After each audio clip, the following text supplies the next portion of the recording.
everybody, and welcome to the MedEvac Podcast. I'm your host, Christian Meyers, with our other host here today. Hello, David Reid. Before we hop into today's episode, keep in mind there's a price for the show. You have to share it with a friend or family member. It's required. Yo necesito. Comment below. Yeah, working on my Spanish. There's been some good comments lately. We need more questions from you guys. Yes, if you guys want to cover any specific topics or hear from anyone specifically, let us know, and we'll do our best to get them on the show. We have a part 2 episode today. Yes. Who's our guest? Welcome back, Colonel Don Crawford. Thanks for being here today. Appreciate you having me again. Retired, of course. Retired, of course. If you haven't seen Don's initial episode, it's episode 15. You can go back and we cover pretty much his life in the military up till around now. And part 2 today. So here we go. Really cover the fundamentals of his career, who he is, dives into that. Today, we're going to get into a little bit more of his experiences within the military and outside of the military community, as well as some input on treatment into post-traumatic stress. Yep. So welcome, Don. Thanks for being here. Appreciate you guys having me. Welcome back. Yeah. Where do we start?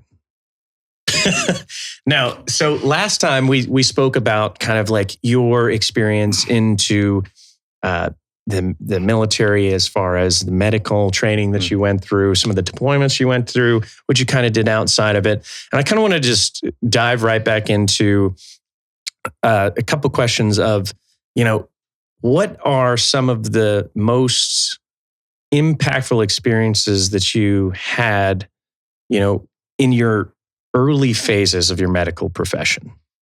So some challenging kind of things you didn't expect, if you will. Well, I mean, if we're talking, I guess, militarily, early on, my timing was, I don't know, some people would say good, some people would say extremely bad. Mm-hmm. That when I, moved from the infantry to medical school and then to residency here at Fort Sam Houston in emergency medicine, and my timing was such that I graduated, right at 9/11. Mm-hmm. So, I mean, it was just hit the sweet spot as far as bad timing as availability is concerned. Mm. And the war, started to ramp up early October, November, that of 2002 there after 9/11, and people were starting to move forward, and everybody was trying to figure out, how are we going to, this is kind of a new objective here. We're moving into Afghanistan. We're coming in from Pakistan, coming in from aircraft carriers, and they're trying to get people on the ground, and they're trying to get all the support infrastructure set up. And, we still had the same old issues that we had between every major conflict of, territorialism as far as who's responsible for what, and not stepping on other people's toes, and, everybody wanting to, be a valued member of the team. And, and of course, over the next 20 years, we figured out that there was plenty of war for everybody.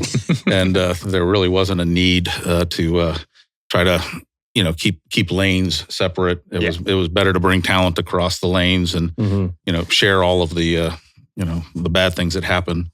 You can't, you can't have enough friends in a gunfight, and you can't have enough, can't have enough extra hands in a mass casualty situation. And what most people don't realize is that, a medical unit like, especially the special operations guys, I mean, they have the best medics in the world. Yeah. But once you have a, moderately to significantly wounded soldier on the ground or, out of the action, they become an enormous focus of resources. Mm-hmm. I mean, one of the big goals for the organization I was in,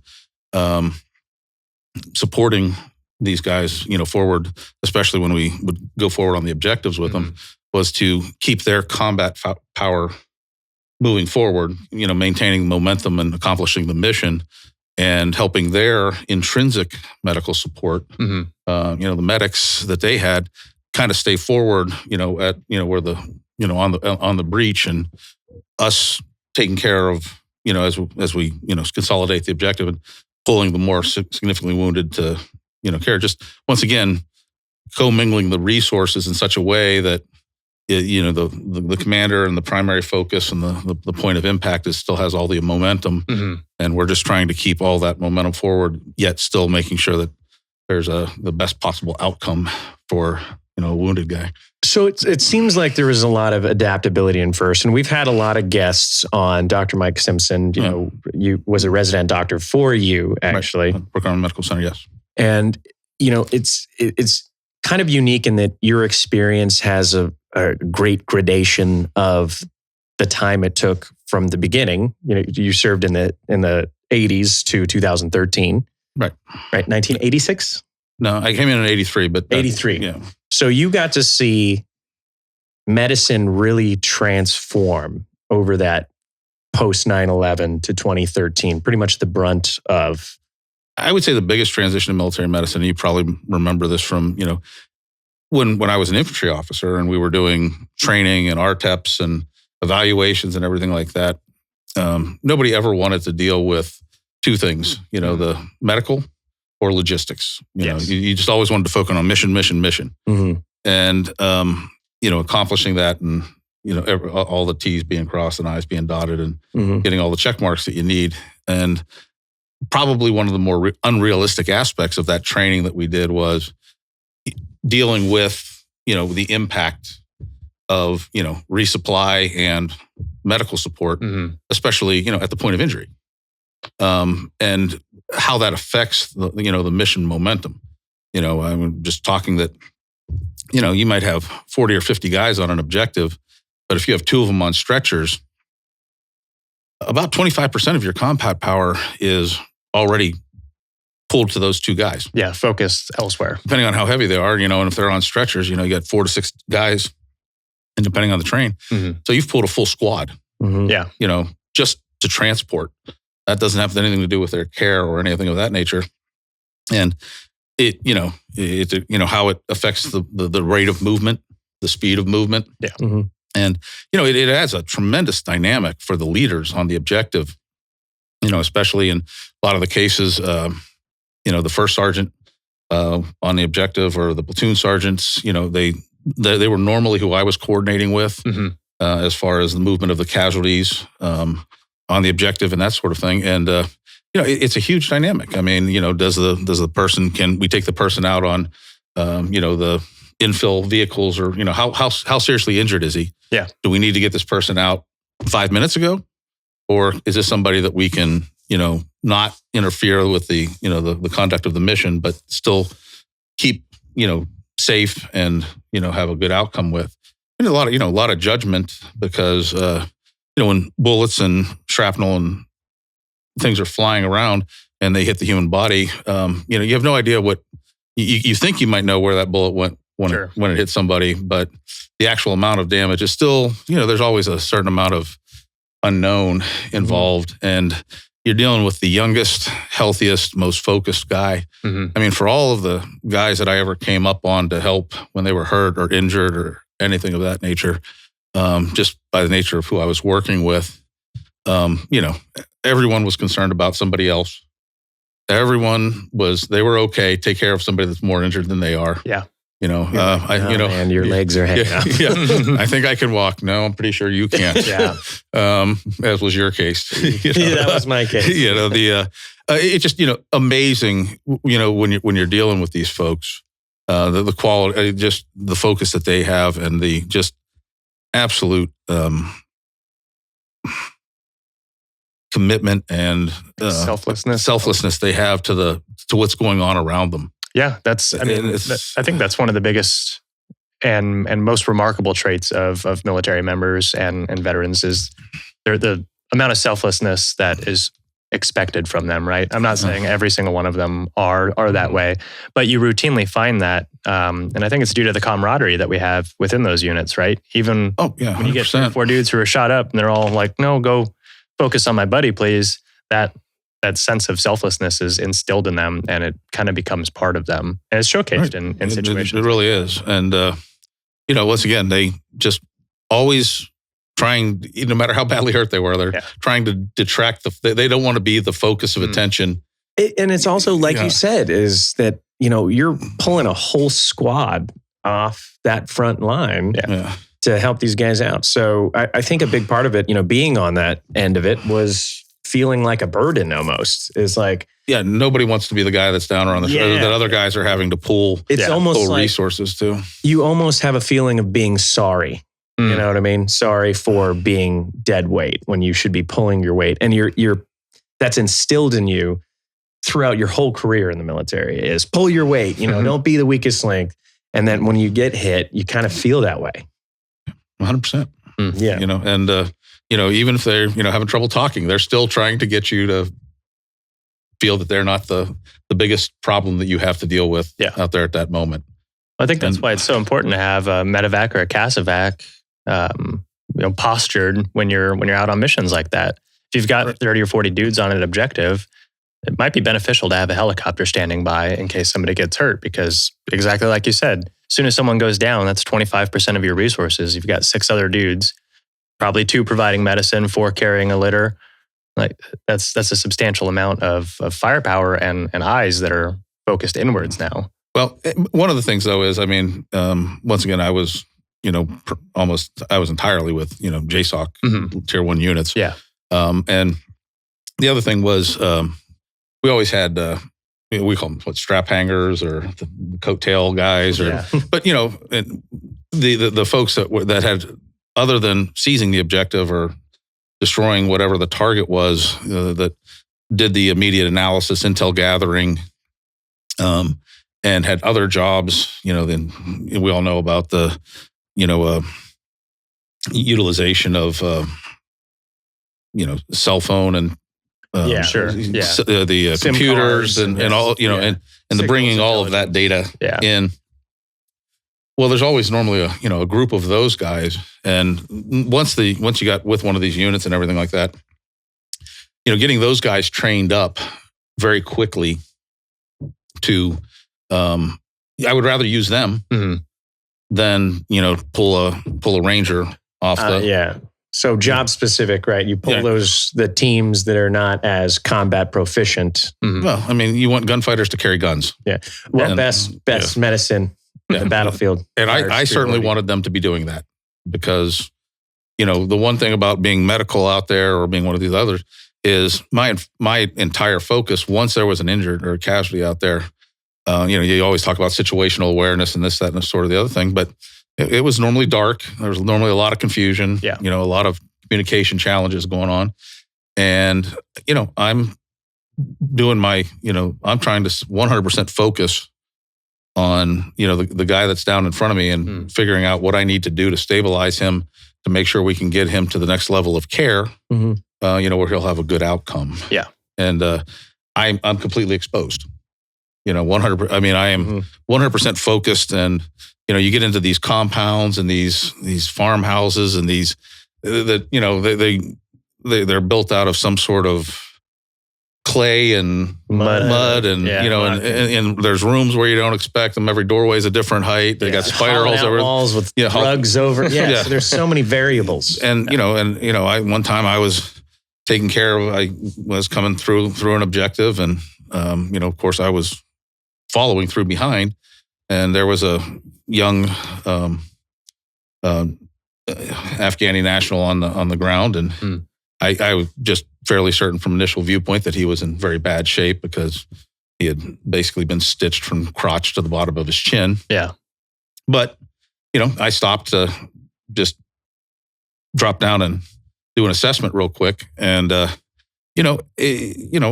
family member, a female family member, came out of one of these back rooms and, had a World War II German 7mm Mauser. And, I'm down on the ground and at point blank range. There's no body armor on me that's going to freaking stop that weapon. No way. And, fortunately, there was another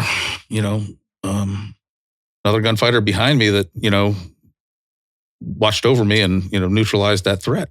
Damn. Because it was, I'm there, and my weapon's actually, behind me, and this is, a family member, mother, sister, somebody that just lost, their entire world and their whole world play, had nothing to lose. Yeah. And, I was completely exposed. So, but that was one of the things about, So you have to have just a tremendous amount of trust in the team that you're traveling with. Oh, 100%. Yeah. 100%. As a matter of fact, you asked about funny stories and that sort of thing. And, it wasn't right at the beginning of the war where, normally the units only took their intrinsic, their organic medics on the objective with them. Mm-hmm. But as the missions got deeper and farther out, and as we got farther and farther away from immediate surgical, the relevance of the joint medical unit that I was in, of being a very, very far forward resuscitation and surgical asset, just kind of kept ratcheting up. And as we dealt with more injuries, and the commanders and, more importantly, the senior NCOs saw that we were a very valuable asset to getting guys home alive. Yeah. You become very, very quickly, you become a victim of your success. And they start pushing the envelope farther and farther forward, Yes. As far as, where you can help out, where you can be of service.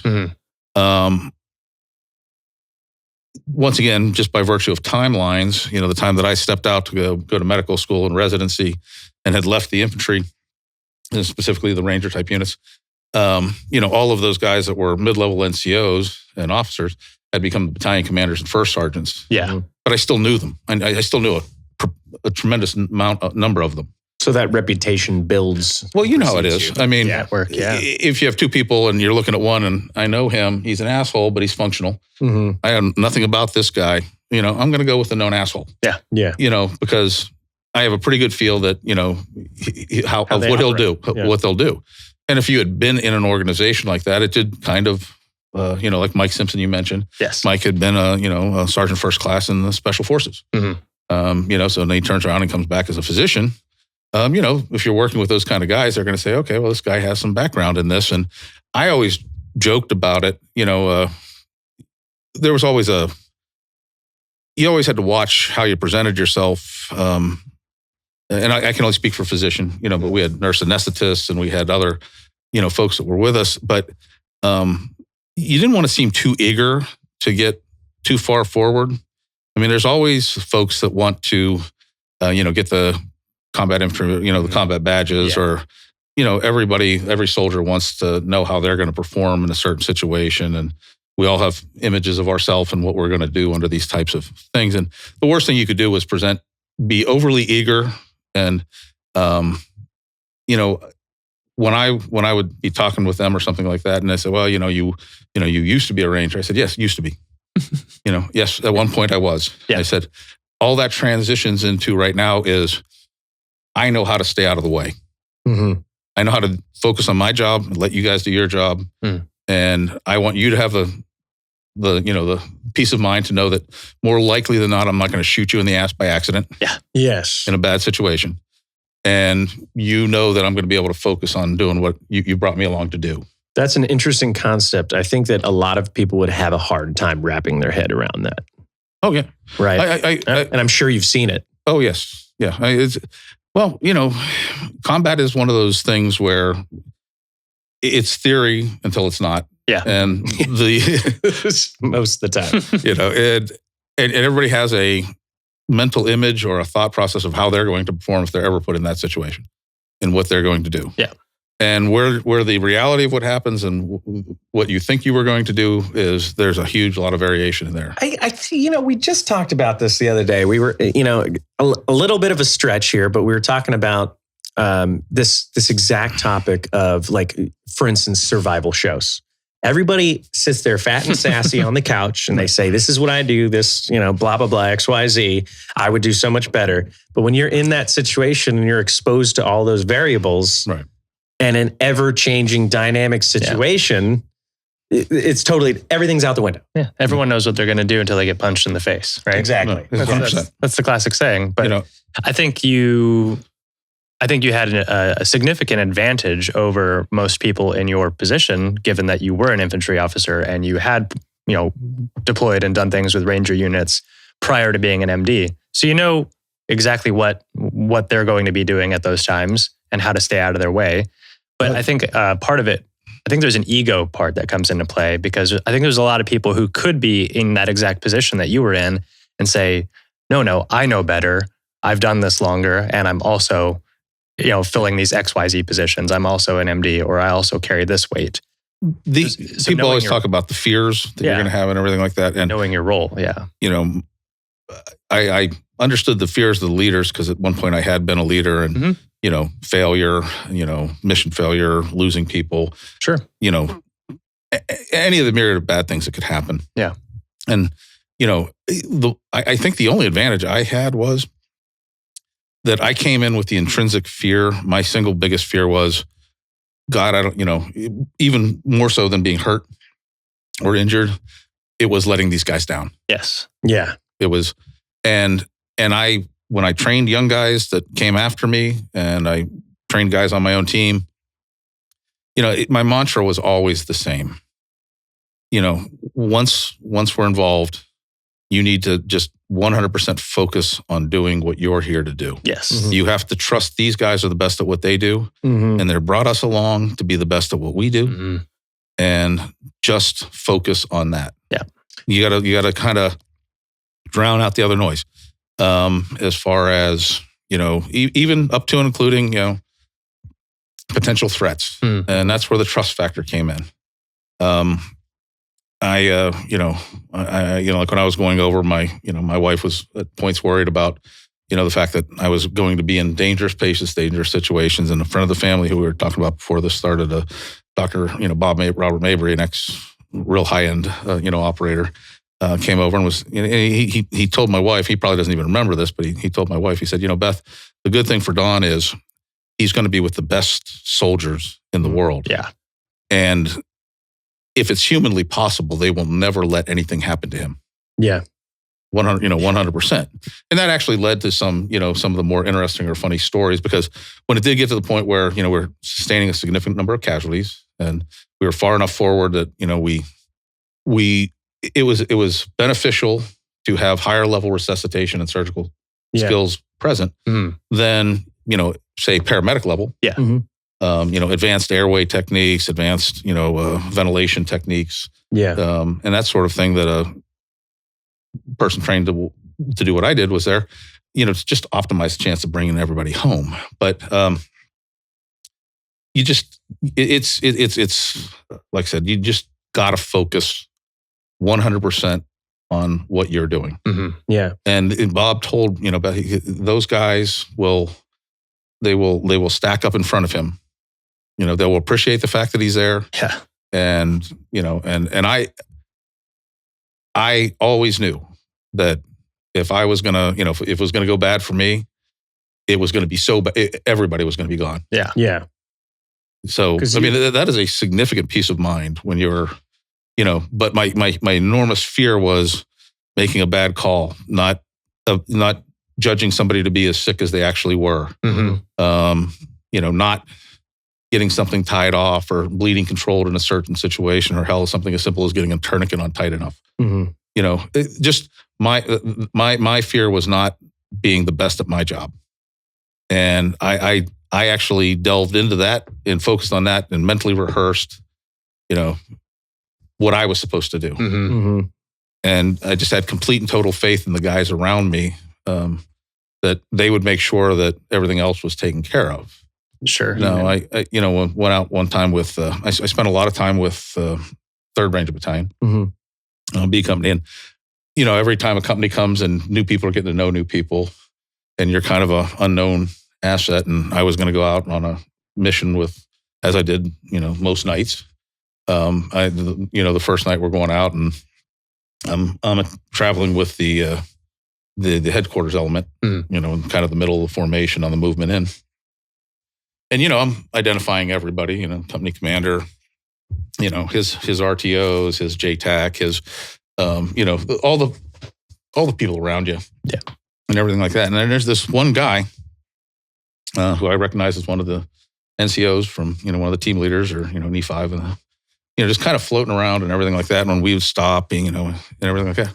And it took me probably longer than it would a smart bear, but I finally figured out probably about 2/3 of the way from the mission, this guy had been assigned to watch me. I mean, he was my shadow. He was solely there to make sure I didn't do something stupid, didn't get hurt or anything like that. And, babysit. And there's 2 ways to take that. Yeah. And, I thought about both ways. One, I appreciated the fact, because I wasn't a youngster. I mean, the war started, I was 37, 38 years old, and I was still going on missions when I was 44, so I was twice the age of the vast majority of these and had quite a few more miles on. So, I was kind of more of the senior NCO level of wear and abuse. Yeah.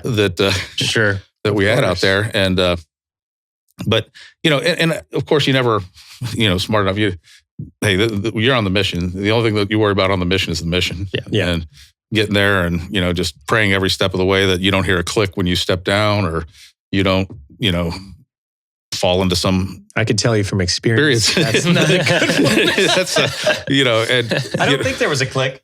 Yeah. There might have been. Oh no, you talk about Afghanistan and if you read enough, you realize that the Russians threw 10 million mines or something like that across the countryside out there. Littered. Yeah. It's just littered and you're walking across the thing. And so I had my own shadow. And, when we got back from the mission and I just, the company commander who was there that night, who's a very good friend of mine now, went to his wedding and we still, just how those relationships develop over time.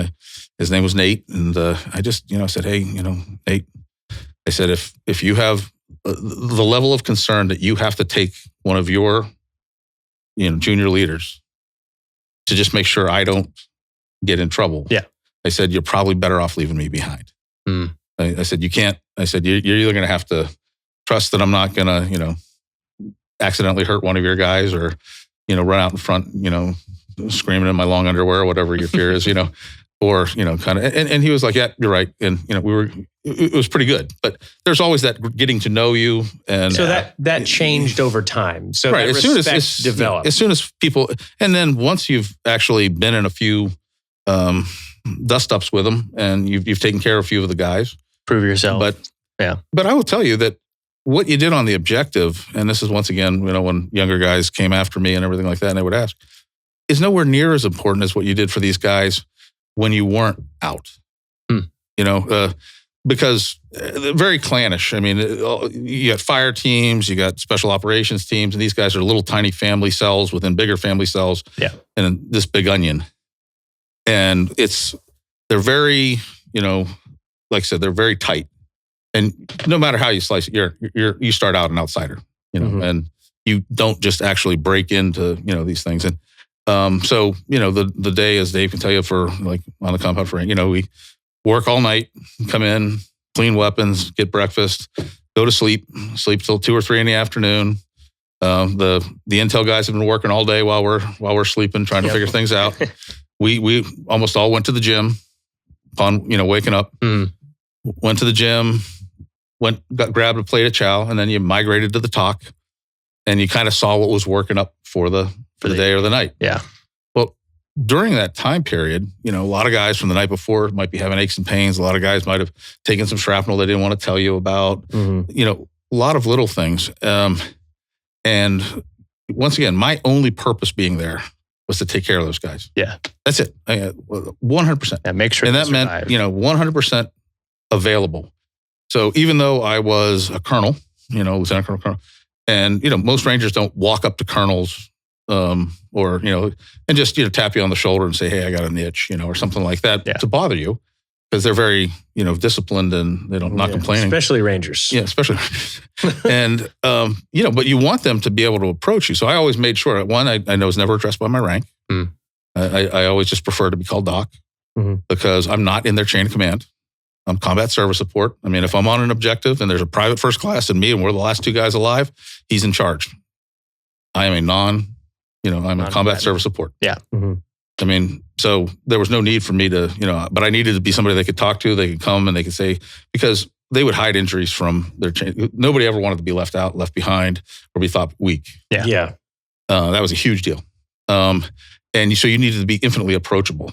So yeah, I mean, in the middle of a sleep cycle or something like that, somebody might come up and tap on my shoulder and, and say, hey, Doc, I got an issue. Do you have a medic? And the one thing that you could never say to these guys ever was no. The minute you said you did not have time for whatever concern they had, wherever you were at, they would hide it. No, you had lost them.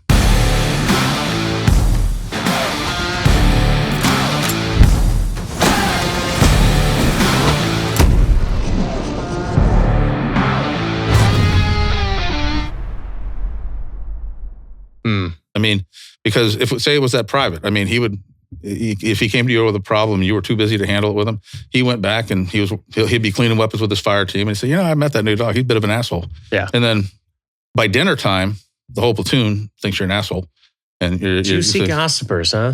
Yeah, Jesus. It's like high school. But you're sleeping 6 inches apart from each other. So, I mean, it's really, you got nothing else to talk about. That's fair. So, but just being available to them all the time and them having the mindset that you're there for them, that's what got you invited to come forward and provide that care farther forward. Is that especially the young guys had the mindset that you're there for them. You're not there to see how you're going to do or to get badges, pins, and everything. That you're there for them. And then once they had that confidence in you, they didn't want to go to the bathroom without you after that. Because everybody wants to come home. And my biggest contribution to any of this was if I gave one of those young guys the confidence to do his job, as selflessly as they do it, and that he might not hesitate for fear of injury because he knew that I was there and that I would take care of him. That's what I offered. Yeah. That's kind of a weird balance between, or like a weird hybrid of military leadership and bedside manner. It is. It's very weird. It's kind of a weird crossover of the two. Right. One night we were out and we had 6 significantly injured, young Rangers. I mean, guys that 4 of them had to be carried out, and then we had a couple of injured national enemy combatants. And we flew back and we flew to Bagram.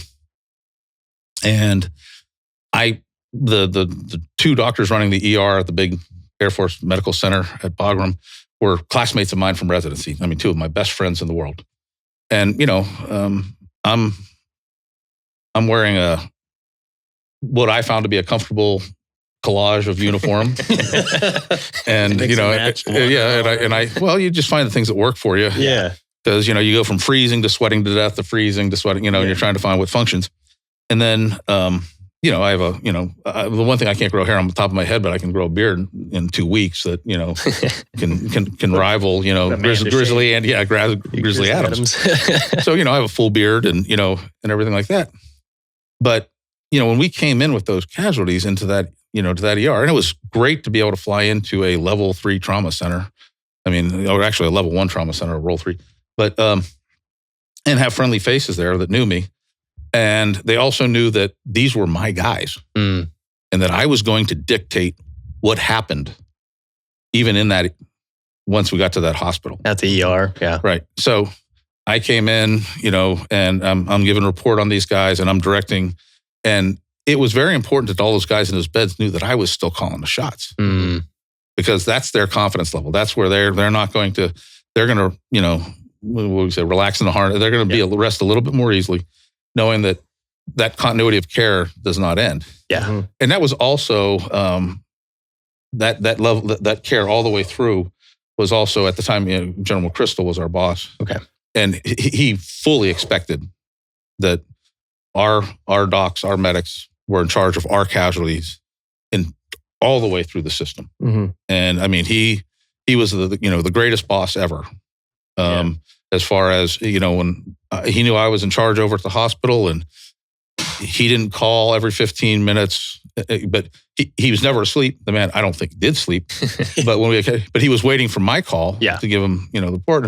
But we have all these, so we have 6 guys, and 2 or 3 of them had to go to the OR and, for washouts and things, that nature, and dealing with the other ones. And we used to go over, and I'd go over to the ER over there and get to know their staff, because that's where I'm bringing my casualties in most cases.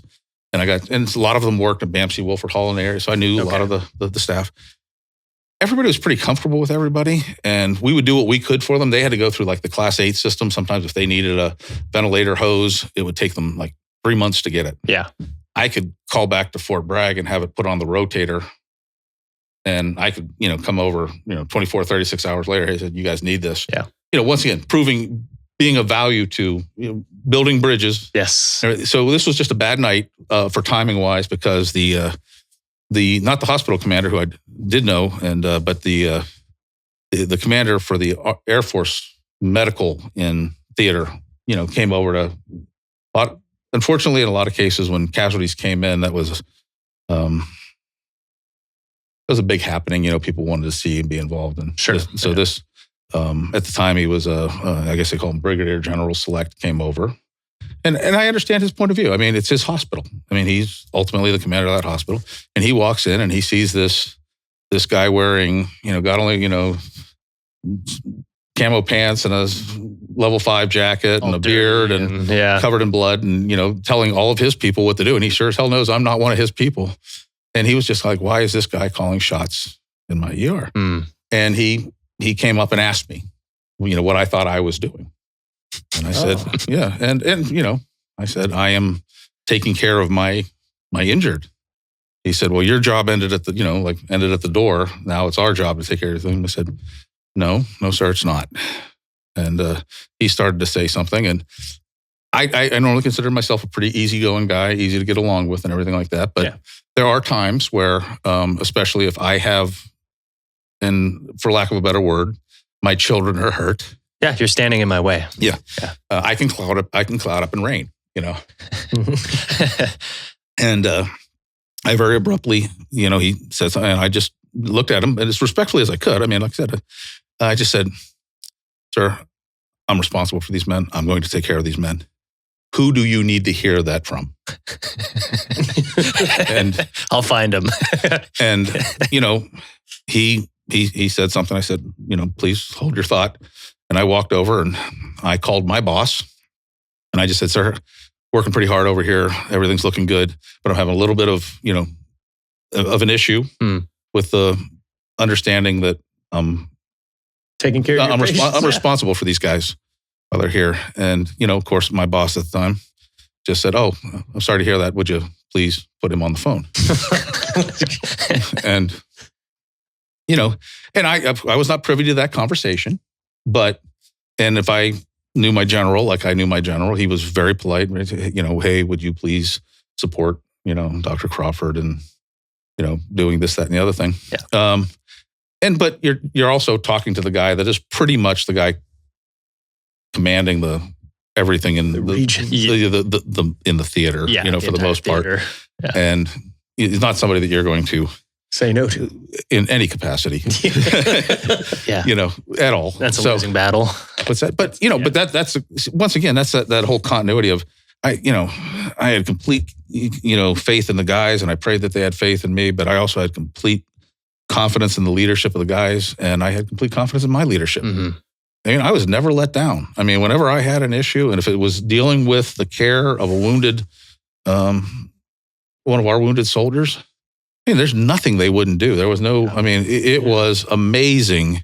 You just didn't want to pull that trigger too much. His response when he came back and handed you the phone. Well, I just handed it to him, and then to be perfectly honest with you, I forgot entirely about him. Okay. Because, well, once again, I know my boss. You were back in the and I just went back to doing focus mode, what I was paid to do. Yeah.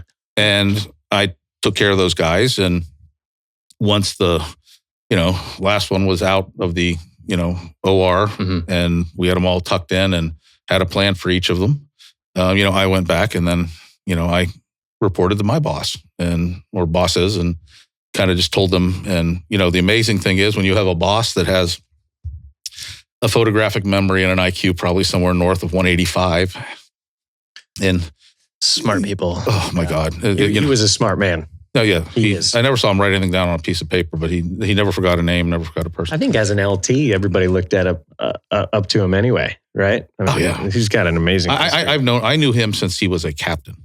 Yeah. Wow. When I was a Ranger platoon leader, he was a captain, and then he was a chief of operations up at JSOC. Yeah. And even when he was up there as a major, the one time I went up there for an operation, the whole operations center circled around him, and he was the most junior field grade officer there. He was just natural born leader. Well, not only that, he was the smartest guy in the room. Yeah. He was a genius. He was a flat out genius, but he was one of us. Yeah, and he cared for us like one of us.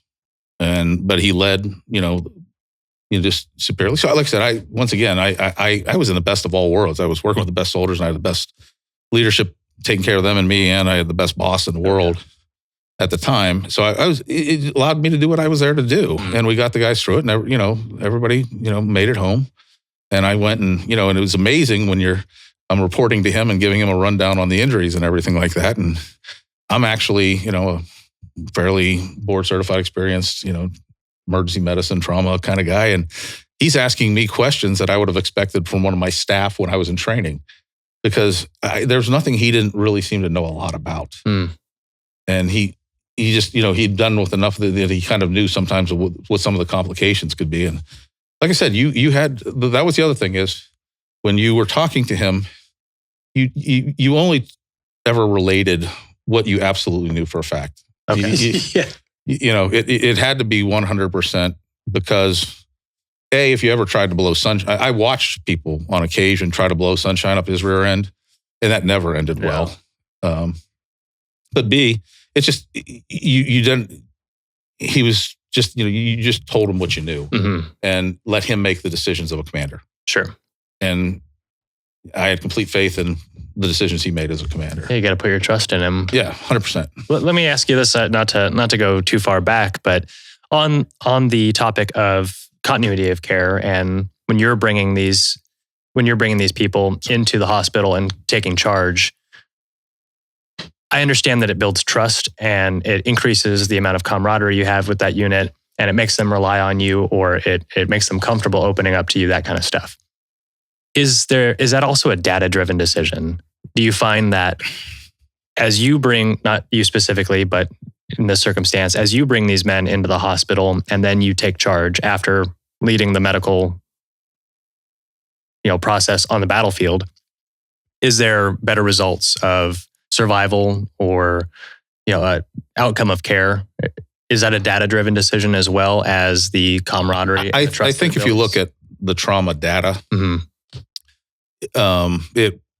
I'm pretty sure that it universally will tell you that the shorter the period of time between injury and necessary surgical intervention, yes, greatly reduces, mortality and morbidity, which morbidity is just a term that means how severe the damage is and how residual the damage is. Yes. So yes.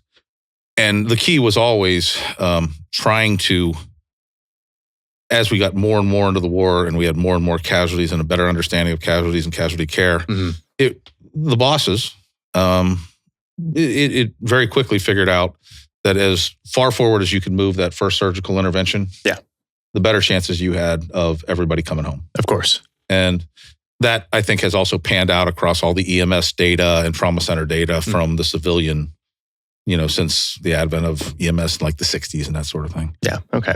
So I was curious about that because I know it does build a significant amount of trust within the unit, and unit cohesion obviously is very important when you're out hacking the mish, especially like you guys were. So I was curious if that was 100%. I mean, it's just, but the last thing in the world I was thinking about was data-driven outcomes. Of course, yeah. When I was out there, and I just didn't want one of those kids' eyes to open and my face not to be there. Yeah. Mm-hmm. Yeah, that makes sense. That they trust me, they had already given everything for the team. Mm-hmm. Yeah. The last thing I wanted them to, feel was any fear or, and I wasn't alone. Don't get me wrong. I mean, I wasn't in charge of anything. In our organization, we had physician's assistants that were almost universally ex-Ranger, SF, PAs. Sure. And they were the guys that did the tactical interface. They were the guys, because they had much more tactical experience than even, Doc Schaefer, right? Brett Schaefer? Brett Schaefer. Okay, once again, I knew Brett Schaefer back when he was in Vicenza, Italy, when we were there together, and then, medical school, and then he was also one of my residents. But Brett was a doctor. He was not a PA. Oh, okay. So he was also, Brett was exactly the same thing as I was as a physician. Well, but his first job after residency was, he was actually the battalion surgeon for 2nd Ranger Battalion. And, Brett got wounded even before he got deployed. he got shot right through the calf on like the first live fire range he went to by accidental discharge. Oh no. And yeah, nicest guy, one of the best doctors you'll ever meet, one of the most experienced, guys on the planet. And it's that community, which is amazing. So it's, your career has been so interesting in the fact that you have had superior assets on almost every side. Right. Let me ask you this. Can you recollect a time where you faced a very challenging situation where just you were on scene and everything just happened to go wrong? Or has it always been like your ability to just take a breath, take a moment, assess the situation, and execute? Yes. I mean, of course. I mean, their objectives are always, they're a living, breathing, moment of chaos. And, the worst case scenarios are always, I'm there, there's an injured soldier there, but I can't get to the injured soldier safely, or just the flow of what we're doing on the objective. And time's ticking. Yeah, I'm sitting there and I'm like, yes, blood is leaving his body, or oxygen's not coming into his body, and I'm not able to get there. And one of the things that we teach, the only worse than having a casualty is having other casualties stacked up next to him. The proverbial sniper takes the guy down in the middle of the road and then he shoots everybody that comes out to help him. So when I was there and, once again on the objective, my movement, where I was located at, a little bit of feel on my own part, but in the key situations, I was being controlled by the platoon sergeant, one of the ground leaders. Okay. And if he grabbed me and said, you hold what you got, we gotta finish clearing that room or that floor, because I can't, and so the guys there did buddy aid, would do buddy aid, and part of that was also the guys that were hurt just had to understand they knew we were doing everything to get to them. And like I said, there was never any question about that. Everybody was always pushing the envelope. Yeah. But those were the worst case scenarios where something was happening and I wasn't able to immediately be on the scene there. And what's your feelings? What's your thoughts and emotions at this point in time when, you're being pulled back, ready to be unleashed? Right. Are you just like, man, I need to get there right now? I guess it just, first, you would try to get as much information as you could, which was always very scarce. And then you start to try to mentally rehearse, when I get there, the sequence of events that I'm going to do. Oh, try to plan that out. Try to plan that out, very quickly. Very seldom was almost never was I at a place where I needed another tourniquet or I needed something, by nature of the people that I was with and the support elements and the special operations aviation units that were supporting us. If it was possible to get it to me or I needed it, that is one of the greatest blessings of being in that community is everybody is so well trained, everybody is so far leading and well equipped. Yeah, I mean we have the best of everything. Every Ranger has at least 2 CAT tourniquets on them at all times. Yeah, and we always use theirs on them first. I mean, the old I have an aid bag on my back, and most nights I would never take it off. I had pouches on my front. I used their stuff because once my aid bag was out and open, that was the casualty collection point. Yeah. Because there was one night where I was seen, running with it in my arms like a child, and shit flying out, and everything like that. But the guy that had tapped me on the shoulder said, "Hey, the next guy coming down the alley behind me is not one of us." It's like, and I'm like, we got to go. And I'm like, once again, never hesitate, never, someone tells you to get up and move. But once again, 100% complete faith that. Yeah. And that's that communication that we're always talking about too, right? He's on a flight team all the time and we always talk about being able to just blindly trust your left and right because you have to. There's no time to sit there and think, is there another option if someone's telling you to get up and run? Yeah. And once you have, a fair amount of experience out there and you understand that, bad things will happen and bad things can happen despite the best preparation and the best execution. That a key indicator, a key lead into that is hesitation at a bad moment. Yeah. So yeah, But the other thing is, I also knew that if I left everything that I owned laying right there, and because absolutely nobody enjoyed watching me run. I mean, it was comedic at best. I mean, my knees were already, half in the tank by that point, and they had to allow extra time for Doc to catch up if I was in the mode where I was trying to move quickly. Within an hour of being back, I would have a complete new set of kit. And once again, no other unit in the Army or there was nothing that I couldn't replace in a few minutes. And that's why it was such, so great to work in those organizations. And normally, even if I had left my stuff behind and I got to the ground evac or the aerial evac, the person waiting for me there would have the exact same set of kit that I needed to do what I needed to do. And, we also staged, if we were coming in by bird or vehicle, I had my aid bag on my back. I had one latched onto a striker or onto a back of the designated Casevac bird, with a complete another aid bag with more, because you can only carry so much. But we had it all tiered, and then we had drop bags ready if we had to be aerially supplied, which only happened to me a couple times. But, once again, you're working with the best people in preparation and contingencies, and it's all laid out. Yeah, and that's what's going to give you the best outcome, right? The most preparation, the most well-funded, the most ready. That's going to secure the outcome that you want. But on top of that, when I did get to a casualty, most of the time, seldom, if ever, was it somebody that was right next to me. Mm-hmm. It was somebody that went through a door and there was a bad guy on the other side of the door. When I would get there, normally there would be a appropriately applied pressure dressing. Mm-hmm. A tourniquet would be in good position if it was indicated or necessary. I mean, an IV's already placed. And if one of the medics got there before me, and and pushed, an IV would be in place, and analgesia may or may not have been given, or they'd have a fentanyl lollipop. So, once again, I was always in a position where, it didn't matter if it was another, one of the operator. The level of training that they had, taking care of their, was exceptional, and that sort of thing. Yeah. But my son would be upset with me. I didn't. Funny story, we always talk about running, where somebody else is already down. Mm-hmm. Very dangerous because that guy can get hit. And we were doing an offset infill into a place called Organee. I don't know how they came up with the names of the objectives, but this was Operation Deer Valley something or other.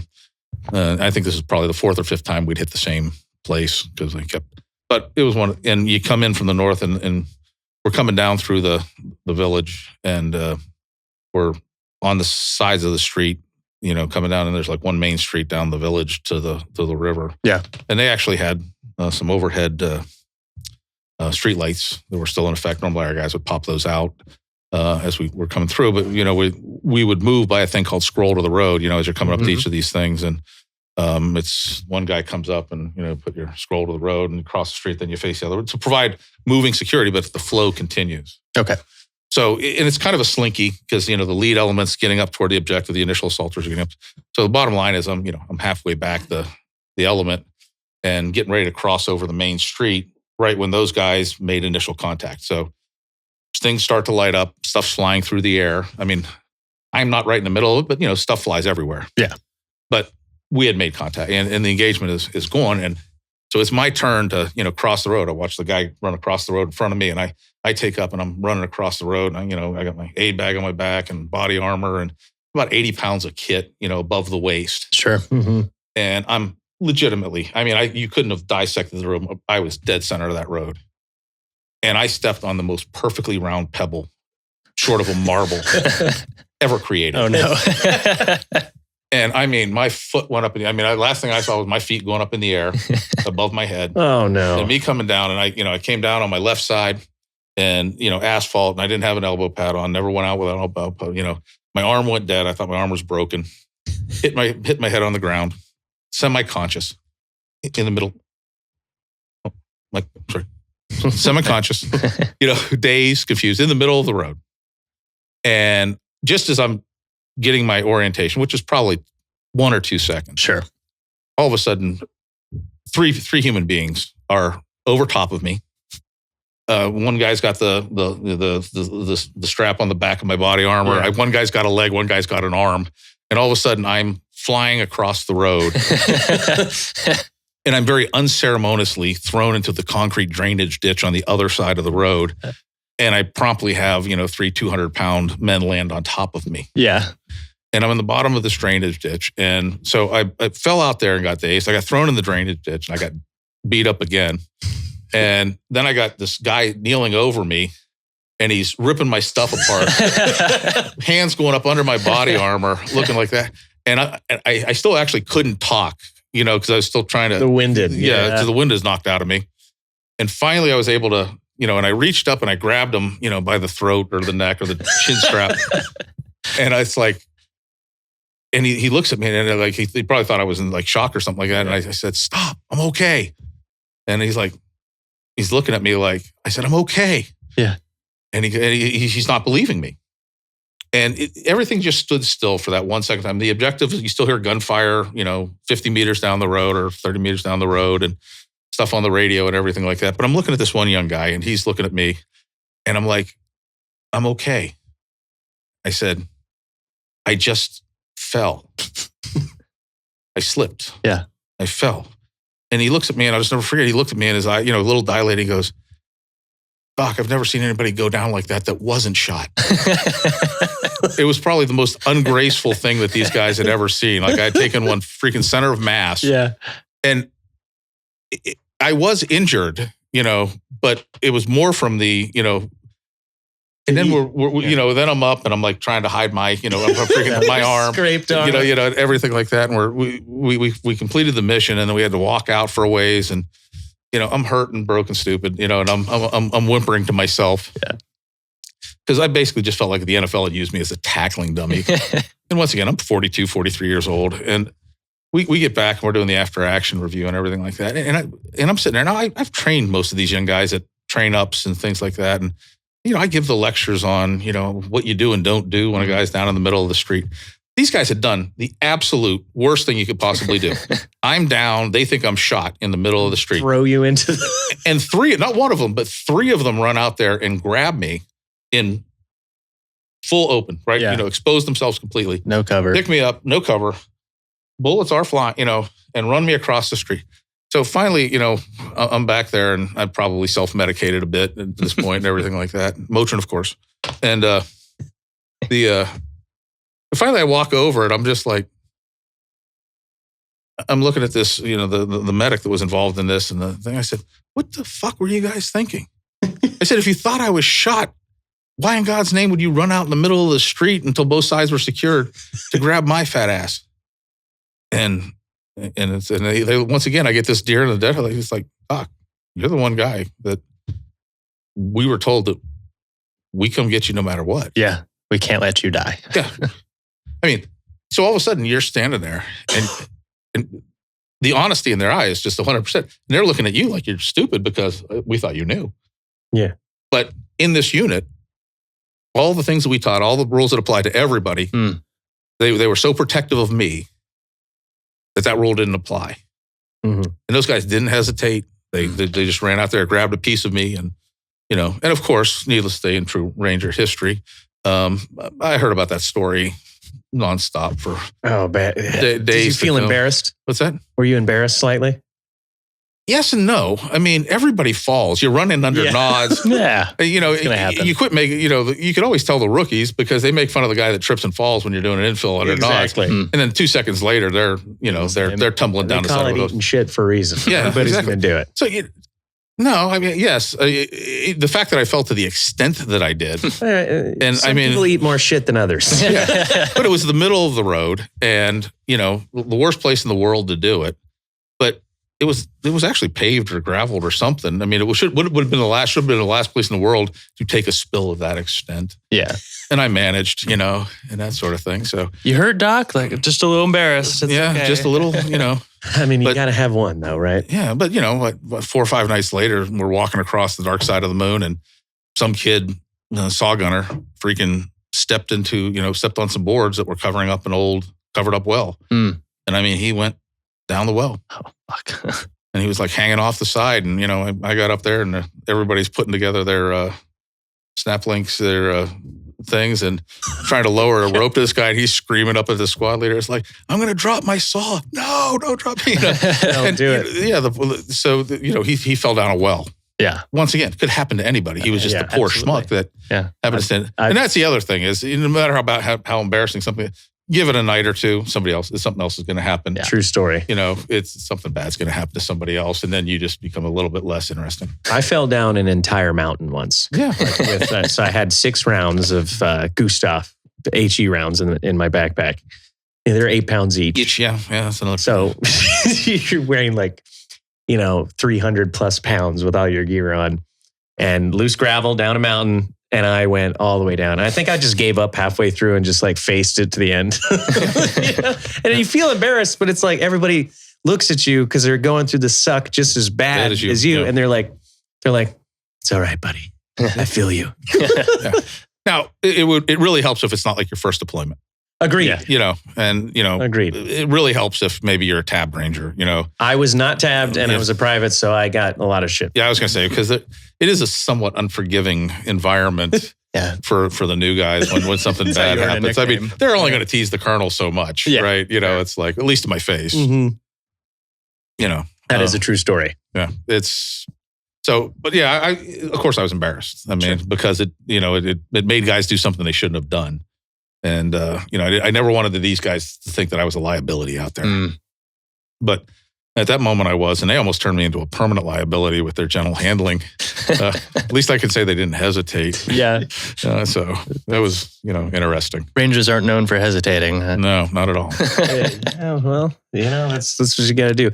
Man, we could talk to you forever, dude. You're just a wealth of knowledge and so well connected into the community, not only on the physician side, but on the operational side as well. So we're definitely going to have you on again. Okay. Well, I got these, I'm back doing silly things in silly places. So yeah, that's right. Still heavily involved in the community on medical sides and operational sides. So we'll get you back on and we'll talk a little bit more specific now that we have a story and the fundamentals of who Don Crawford is. So thanks so much for coming on the show. My pleasure, always. Really appreciate it.